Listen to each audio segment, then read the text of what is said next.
Got this topic I wanted to talk to you about.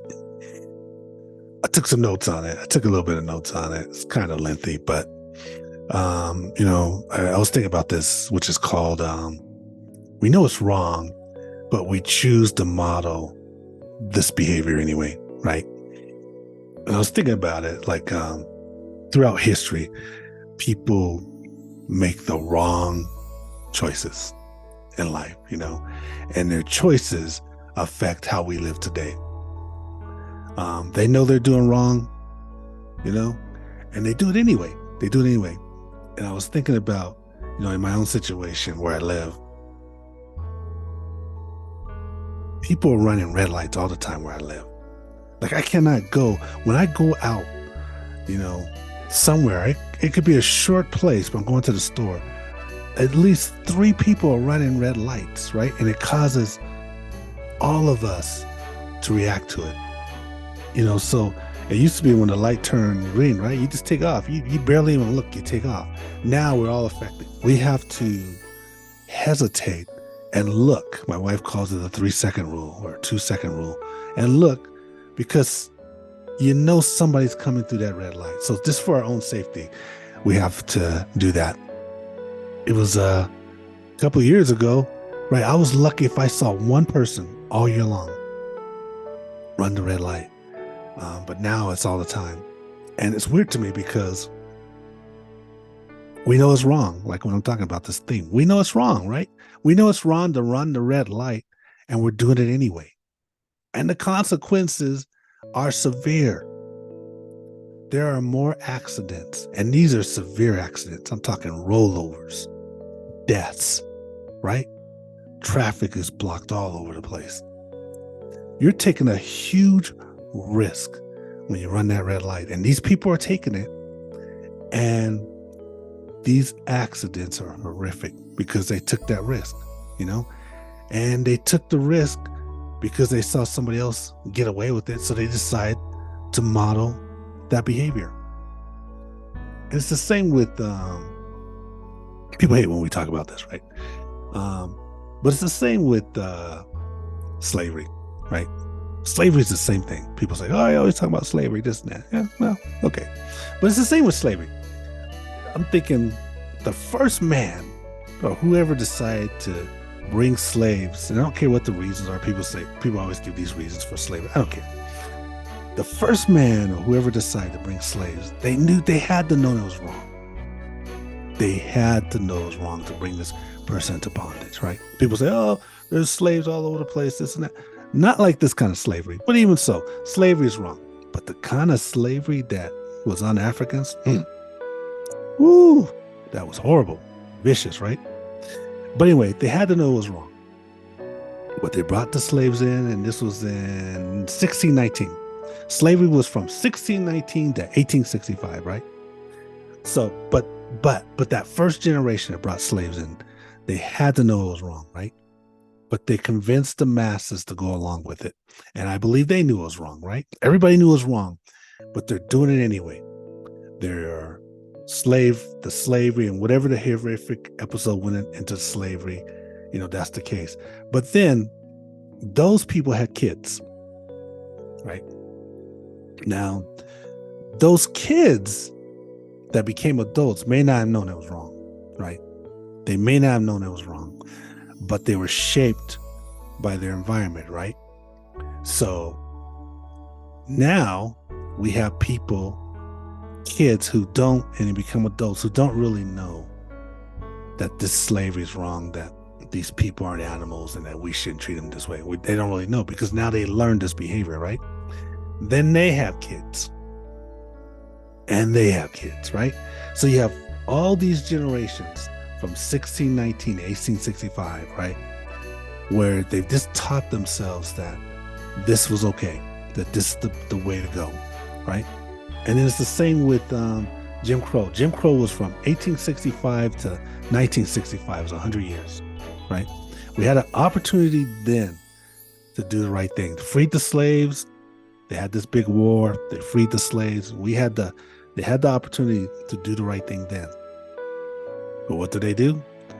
They create these Jim Crow laws, these laws that torture, hurt, brutalize, violence, whatever they could think of, they do this to brown people, right?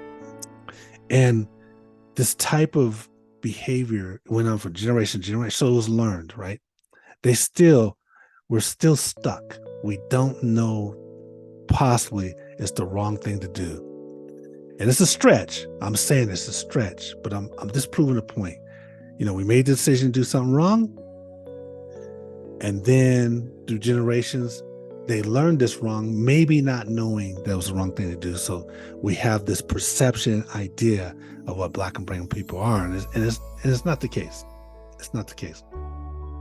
Even with politicians, right?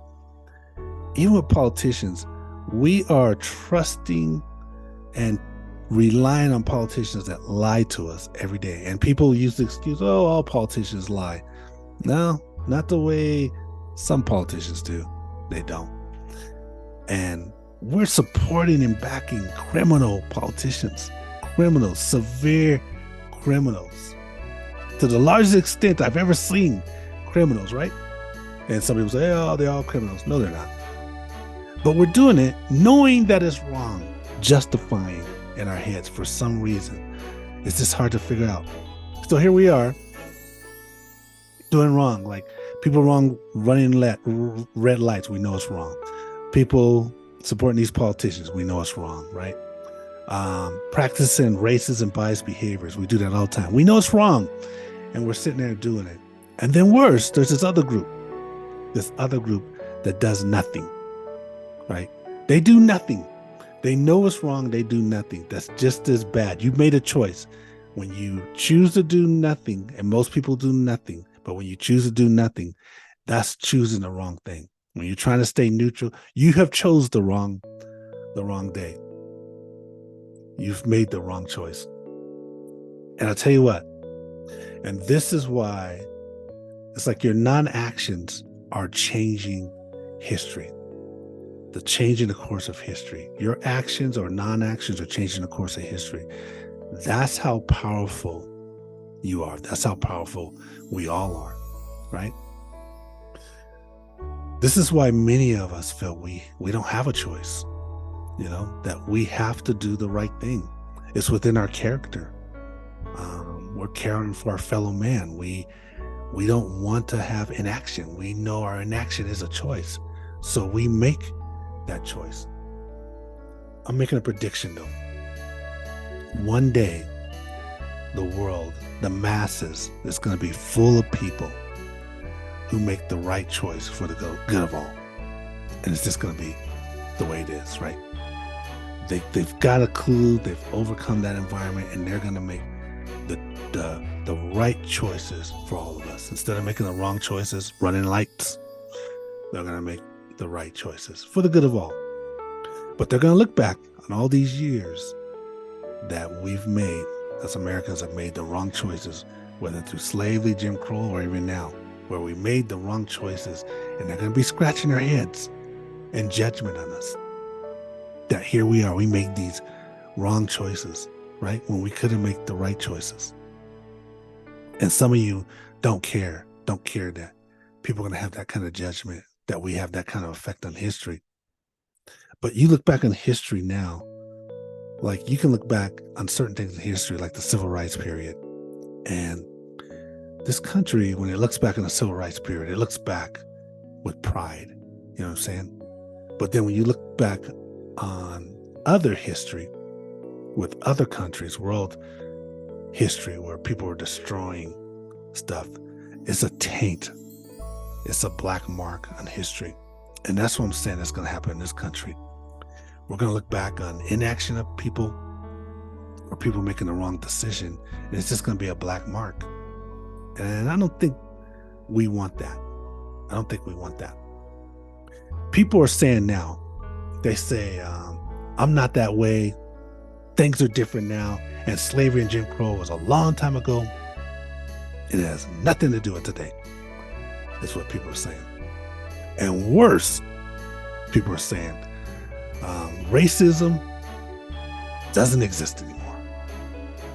That's what they're saying. It doesn't exist anymore. racism doesn't exist anymore. Some people are saying that. It boggles my mind that somebody would say that. It's like, I'm curious, like, do you believe that? Do you really believe it? Or are you just trying to sell it like a person with propaganda tries to sell it?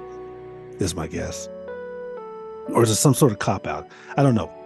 But I can prove to you that it does exist, you know.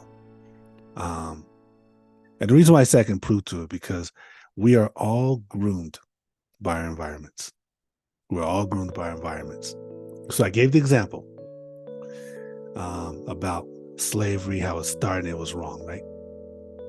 Somebody knew it was wrong when it started, but then the somebodies had kids, and these kids were groomed into slavery, you know, through propaganda, through training, teachings that slavery is not wrong, that slavery is right, that these black and brown people need to be enslaved, they deserve to be enslaved, they're below us, they're animals, this and that, right? This is how they were trained, generation after generation after generation. This is how they're trained. Slavery went on for 246 years, right? So this is generation after generation, century after century, where people are being trained that black people are useless, worthless, should be slaves, right? So after a while, they don't even have the mindset of what's right or wrong. They just under the assumption through generations and training that they're correct. And that's how it went down. And it's the same with Jim Crow, right? So between Jim Crow and slavery, 1619 to 1965, that's 346 years of grooming to do the wrong thing, not knowing that they're doing the wrong thing, probably, right? That it's okay to brutalize brown people. It's okay to enslave them. It was okay to hurt them and do all the things that they did. That it was okay. Generation after generation, right? It wasn't until the boldness and bravery and foresight of the civil rights era that broke that trance of these wrongdoings on brown people. Even though it still occurs today, but these wrongdoings of brown people. From 1965 to 2024, that's only 58 years ago. That's only a 58-year period versus 346-year period. So, and I tell you that because that means there's laggards, there's hangovers, there's people that still hold on to this idea of the value of the black person, right? It may not be to the extent that it was through that 346-year period, but there is, because of the environment, because of the training, the grooming, that there are many holdouts during a short span of 58 years that people still don't value brown people. And there's evidence all over the place, which I won't go into it right now, but there's evidence, you know, in the workplace and how people were treated in the workplace and voting and politics and, you know, on and on and on. I won't go into all that. But so there's these holdouts. So it's unrealistic to think when you have 346 years, 1619 to 1965, of grooming generation after generation, that all of a sudden through 1965, 2024, through this 58-year period, that we're going to sit there and say that there's no discrimination at all, and that slavery and Jim Crow doesn't affect us because it was so long ago. It wasn't that long ago, people. It wasn't even a generation ago, right? It wasn't that long ago, right? It was a generation ago, but it wasn't that long ago. So, but I did want to end on this. And I'll read this. We're at a time in history where we have awareness. This is the best time in the world because a lot of us are getting awareness, right? Somehow, through education, somehow through experiences, somehow what we see, somehow through communication, somehow through our interaction with one another, we are getting awareness with one another. All of us, right? And so, because of those of us who do have awareness, it is our responsibility. It is our responsibility to carry those that are not yet aware and that has been corroded by history, and they don't seem to understand and have a perception of their wrongdoing and what they do in society today.